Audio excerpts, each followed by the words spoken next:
vipindi vingi vimeweza kupita, na sasa tumefikia wakati ambapo tunaenda kubarikiwa katika hali yetu ya kiroho. Na somo letu liliweza kusomwa mahali hapa kutoka katika Injili ya Luka Mtakatifu. Wale ambao walikuwa makini sana, mlango wa 17 kuanzia mstari wa 11 hadi ule wa 19. Siku ya leo naenda kunena kuhusu kumshukuru Mungu. Sisi wengi wetu ambao tuko hapa ni wazazi, na ningelipenda kuuliza swali. Wewe kama mzazi, je, unaweza kusikia namna gani ukiwa na watoto kule nyumbani? Umetembea sokoni kule Sereu, ukakutana na vitu vizuri, ukanunua, ukaleta nyumbani, kisha unaita watoto wako, unaanza kuwagawia, alafu wanachukua tu na wanaenda. Wewe kama mzazi utaanza kuona tabia gani ndani ya wale watoto wako? Au utajisikia namna gani? Anachukua tu hivi, napenda kama ni Sodoma anaenda. Tabia mbaya. Tabia mbaya. Mtana anasema utaona mtoto ako na tabia mbaya. Mwingine utajisikia namna gani? Utasema ana asante, si ndivyo? Bwana Yesu asifiwe. Na tuombe. Mtakatifu Mungu wetu, ninakushukuru kwa ajili ya nafasi hii. Nimesimama kwa ajili ya neno lako, ninaomba ukalitumie kama chombo. Yote ambayo ungelipenda watoto wako wasikie siku ya leo, ukayajaze katika kinywa changu. Na iwapo kama kuna lolote ambalo ungelipenda nikaweze kutamka, ninaomba Roho wa Mungu akapate kuliondoa.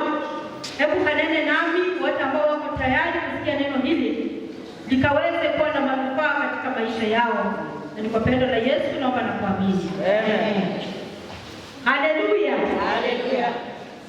Tulisikia somo kutoka katika Injili ya Luka jinsi vile nimetangulia kusema, mlango ule wa 17 kuanzia mstari wa 11 hadi ule wa 19.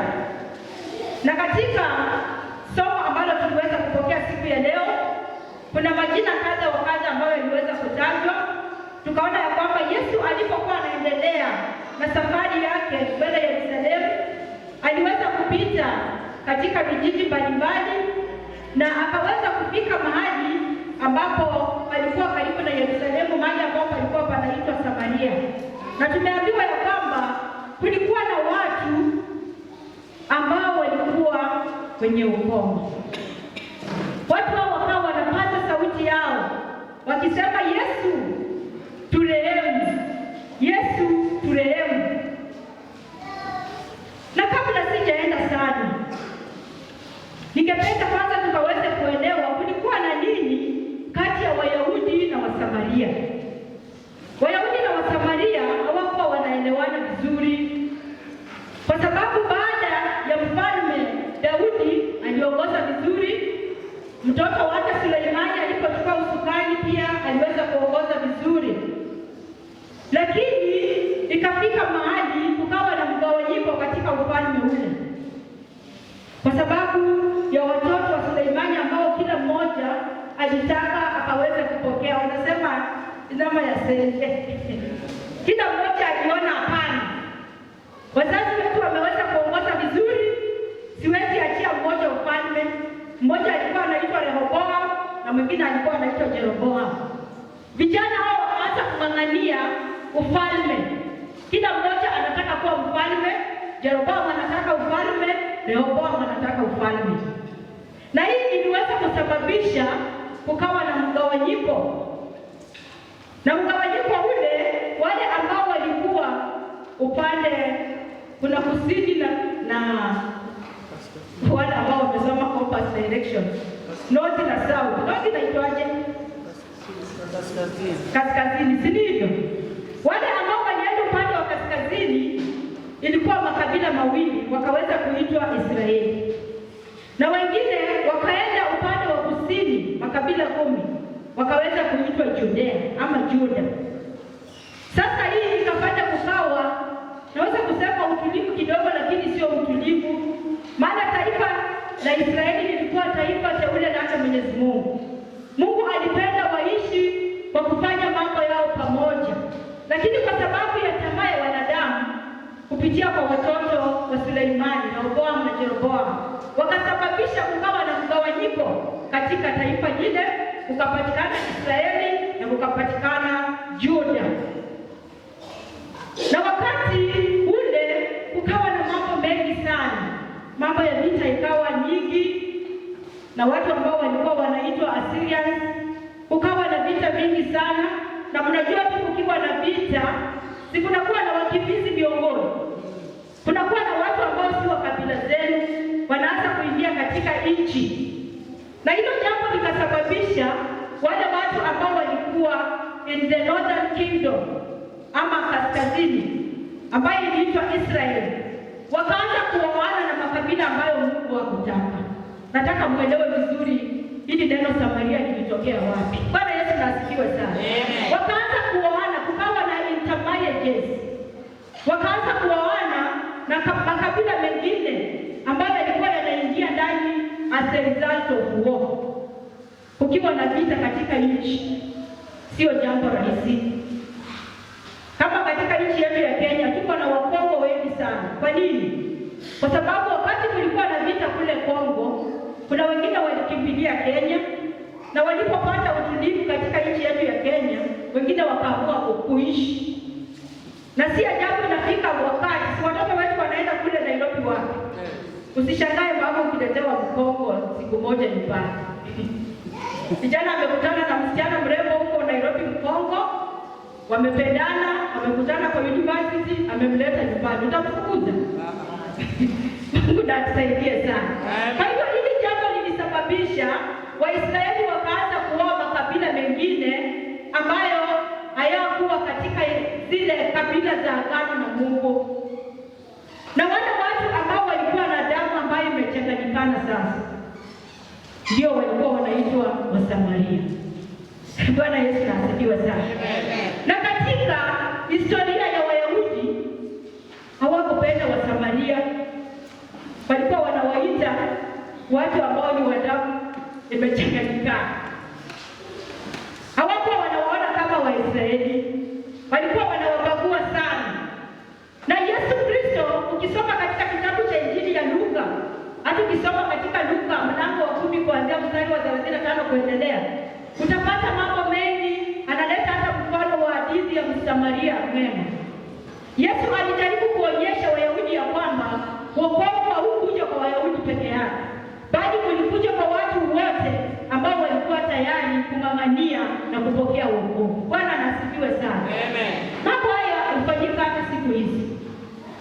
Unaweza kuwa hata hapa ndani kanisani, lakini watu wengine wanakuangalia kama mjeshi ambaye ni less mtu ambaye atoshei na wale wengine, mtu ambaye labda hafai, mtu ambaye labda alitakikana aende mahali hapo.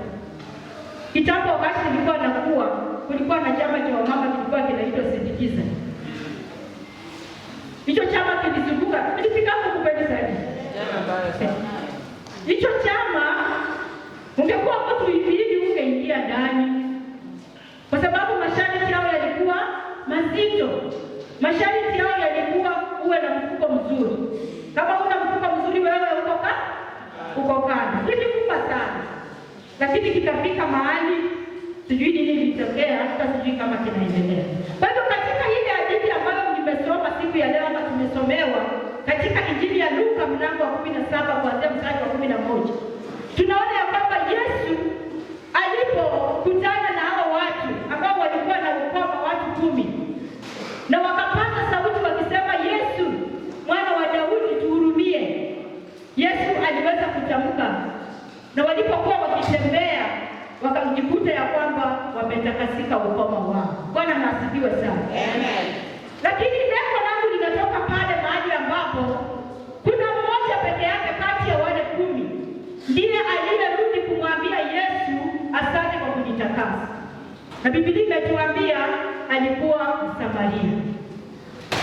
Bwana atubariki sana. Amen. Ya kwamba wakati mwingine unaweza kuwa mtu ambaye umedharauliwa katika jamii. Unaweza kuwa mtu ambaye watu hawakuoni kama unafaa. Lakini kilicho muhimu, hebu Yesu na kuona. Bwana asifiwe sana. Watu wanaweza kukuona kama wewe haufai katika jamii, wewe haufai hata pale mahali ambapo unatoka, wewe haufai kwa njia yoyote ile. Lakini kilicho muhimu, hebu tuwe watu ambao tuko na moyo wa shukrani ndani ya maisha yetu. Nikiuliza mswali, watu ambao wamewahi kuishi labda na watu wa ukoo kwa muda mrefu, utakuta ya kwamba si rahisi wa kuambia asante. Wanafanya kama yule mtoto nimesema, unamletea lollipop, chukua na kwenda wapi? Kwa bedroom. Lakini wakati mwingine utakuta ukiishi na mtu ambaye hata si wa ukoo na wewe, na umfanyia mambo mazuri, walimu wako hapa wengi, labda tumewahi kuwa hata na wafanyikazi tofauti kwa jamii, kujiendaje. Wengine wanaanza kusema hapa ni nyumbani kwa mtoto wetu, kile ninataka kufanya nitafanya nini? Nitafanya. Wanakuwa kama, lakini mtu ana heshima kidogo, maana anajua akikosea utakuambia fanya nini. Hii ndio mambo yalikuwepo wakati wa Yesu kati ya Wayahudi na Wasamaria. Wayahudi wako wanapenda Wasamaria, waliwadharau sana, lakini Yesu aliwatumia kuonyesha ya kwamba unaponyenyekea na kwenda mbele zake unapokelewa. Ufalme wa Mungu ni wa kila mtu. Ni wewe tu mwenyewe ukaweza kufanya kauli, ni wewe mwenyewe ukaweza kuamua na kusema ya kwamba siku ya leo naenda mbele ya Mungu kwa ajili ya jamii yangu. Siku ya leo naenda mbele ya Mungu kwa maombi, nione tofauti katika maisha yangu. Bwana na asifiwe sana. Amen. Hao watu walikuwa 9, lakini mmoja pekee ndiye alirudi na akaenda kusema asante. Na Yesu akagundua ya kwamba alikuwa Msamaria.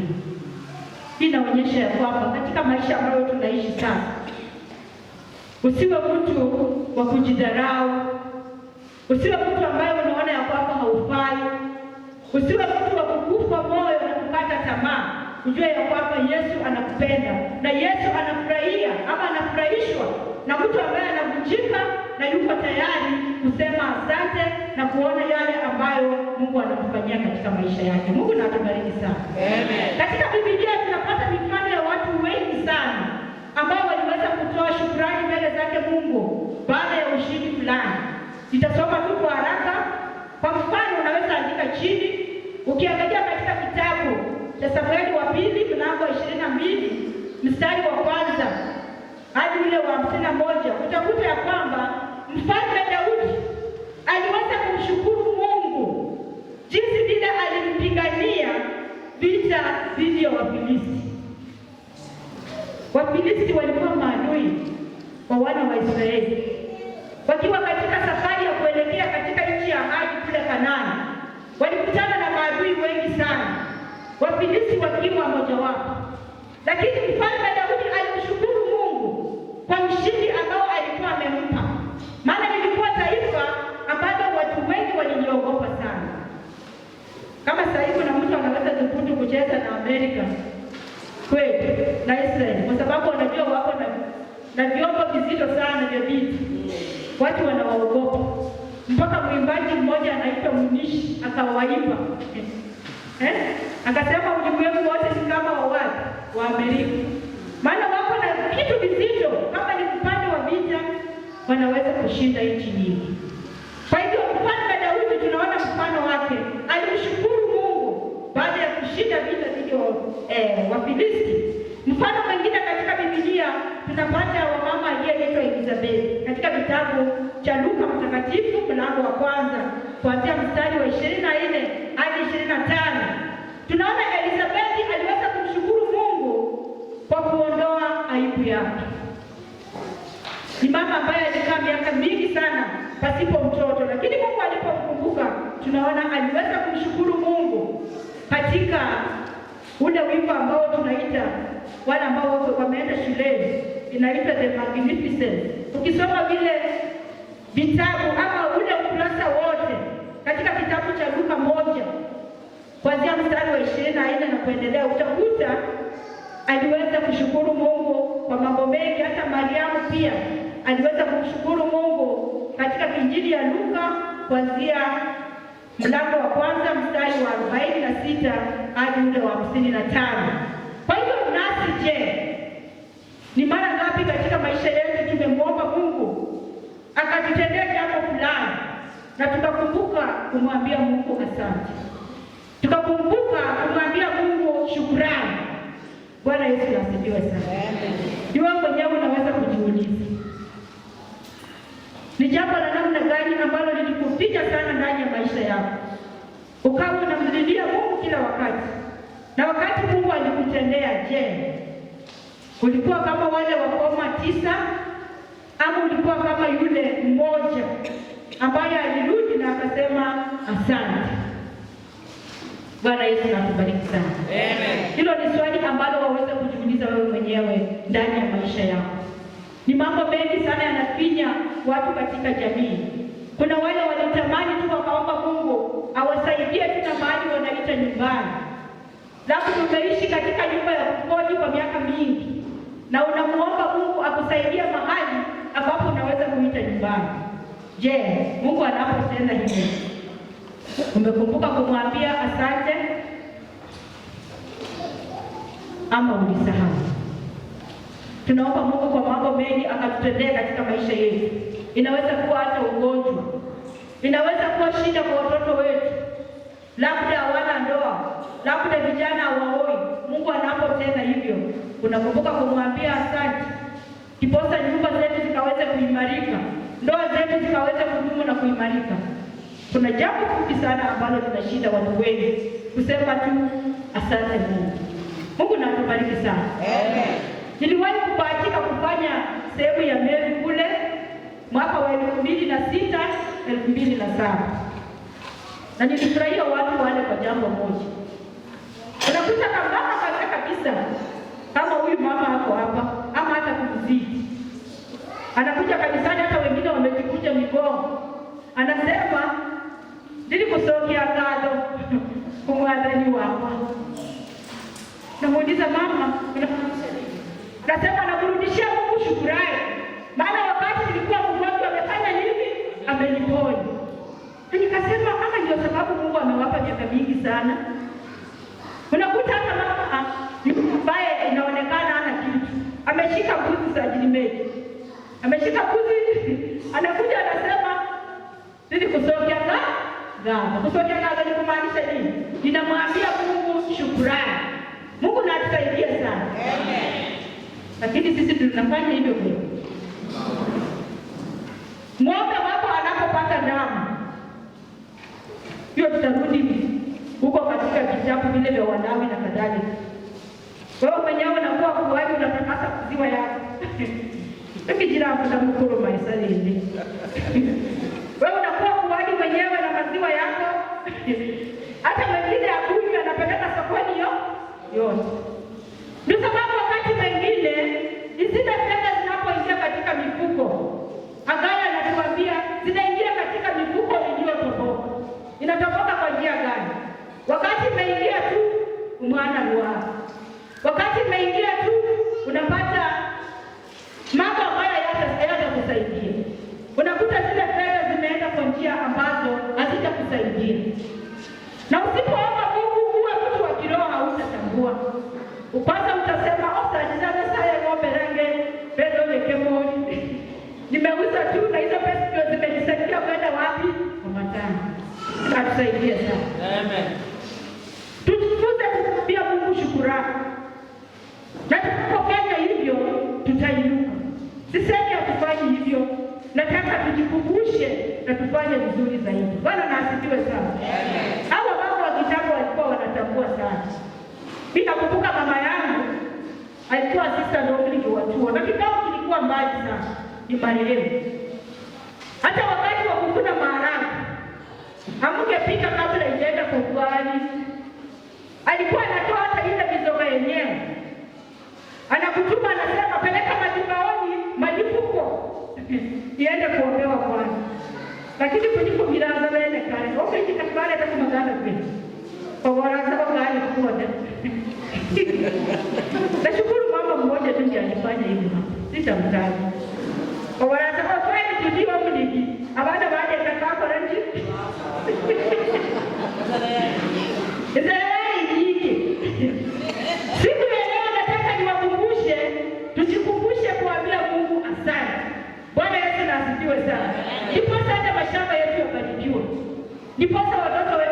ubarikiwe. Kanitwali tu ndio wao nijakileta, usikufukuze hata kama ni mkono. Umewahi hata ule anakufukuza kweli? Hapo ndipo tutapata baraka hata kwa mifugo yetu. Hapo ndipo tutapata baraka kwa mashamba yetu. Hapo ndipo tutaambia Mungu tushikie mawe. Sasa hii kukume na magena.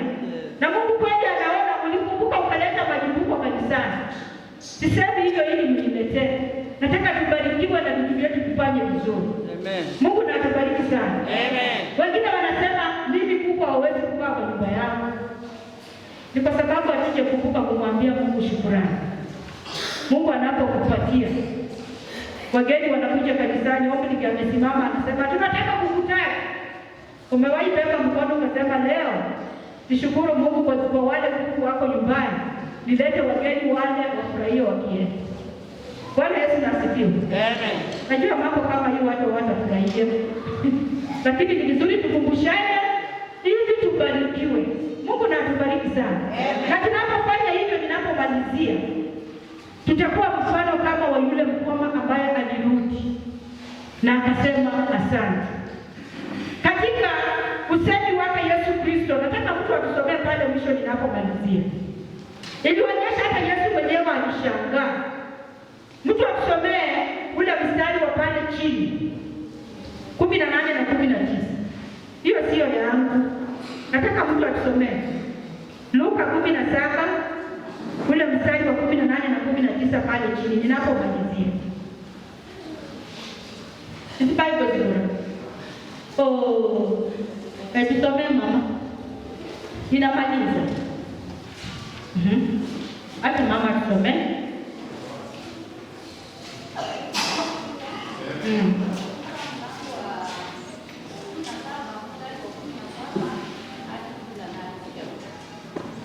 Soma kuanzia hapo mpaka 19.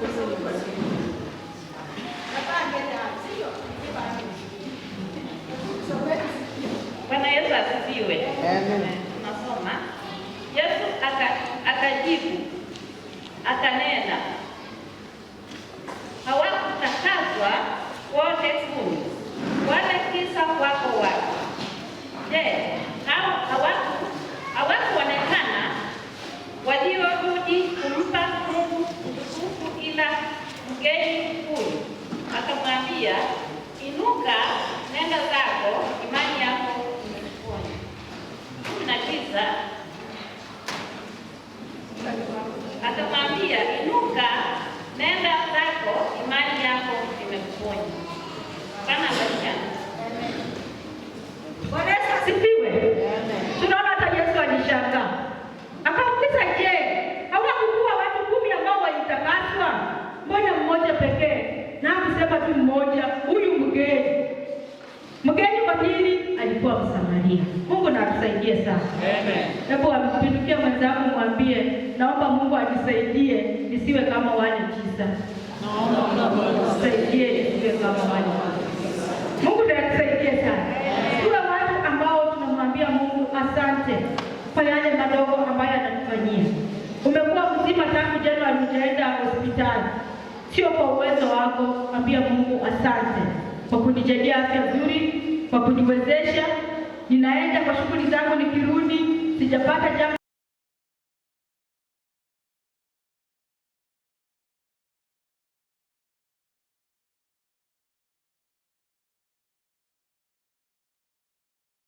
lolote, ambia Mungu asante. Mungu na atubariki sana. Amen. Tunapoenda kuimba wimbo wa namba 78 katika vitabu vyetu, ni wimbo wa maombi. Sisi wote kwa njia moja ama nyingine tumekosa mbele zake Mungu, tumekosa kumshukuru. Watoto wetu hata wamefaulu vizuri, tumekosa kuambia Mungu asante. Tuambie Mwokozi atuongoze kuanzia siku ya leo, tukaweze kufanya vizuri, tusipotee ila tukabarikiwe. Wimbo namba 78 tutaimba kifungu cha kwanza kama tumeketi. Tukianza kile cha pili, walio na nguvu nitawaomba wainuke wasimame. Halafu kisha tunapoenda kile cha tatu, kama unaona haja ya kuja katika kiti cha rehema ukamwambia Mungu, mahali nilikosea nisamehe, uanze mwendo mpya, Mungu yuko tayari kusimama pamoja nawe. Mwokozi niongoze, nisipotee kamwe. Nina salama wako, nikae nawe pako.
Ukaje unene na Mungu wako akaweze kukuongoza. Mwokozi unishike, hata nichukuliwe mpaka nchi ya mwanga.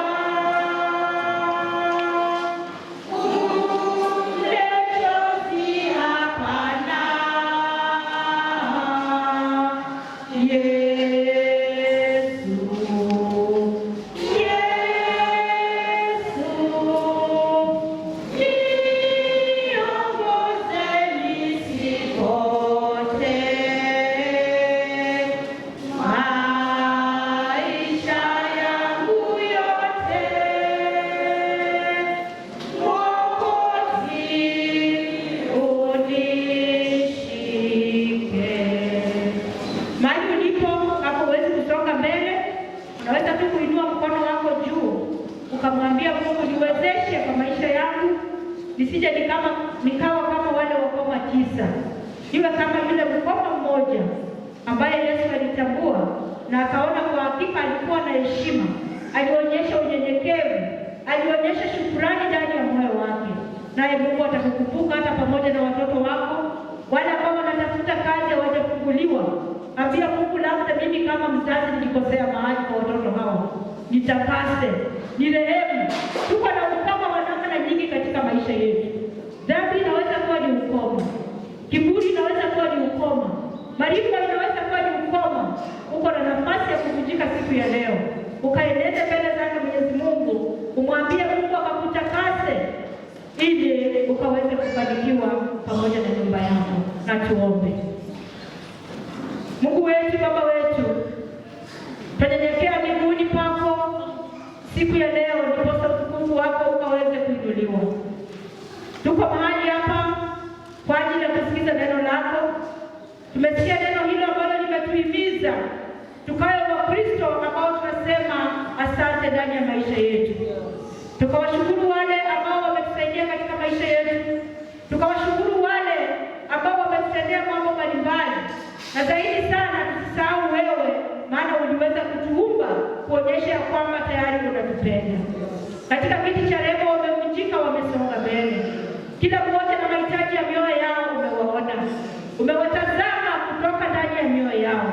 Unajua kile ambacho kimeweza kuwakuta Bwana wanapokuomba mchana wa leo, wanapoenda kila wakati. Mungu ukatakasa na kuongoza tena njia zao. Tumeshiriki siku ya leo na jamii ya mama marehemu Martha ambayo uliweza kuita roho yake kwa mikononi mwako. Jamii hii tunaendelea kuiombea. Hebu Mungu ukaweza kuwavuta kwa jina lako. Wale ambao hawajakuchagua Mungu, tunajua ya kwamba Roho wako uvuta kwa uwezo wako, na siku ile itakapofika Mungu, tutafurahia tukiona wamesema kwaheri kwa shetani na kuingia katika ufalme wako. Asante kwa ajili ya sitadeli yetu. Bariki majemadari wote, bariki akina wokovu wote, hata marafiki wakabarikiwe nao. Hatutasahau watoto wachanga pia, ukawainue na kuwabarikia wanapoendelea kukua, wakakue katika njia zako. Mahitaji yetu mwenyewe unajua. Yale sijaomba Mungu, nina imani Roho Mtakatifu ataweza kutuombea. Na nikupitia kwa jina la Yesu Kristo nimeomba na kuamini. Amen.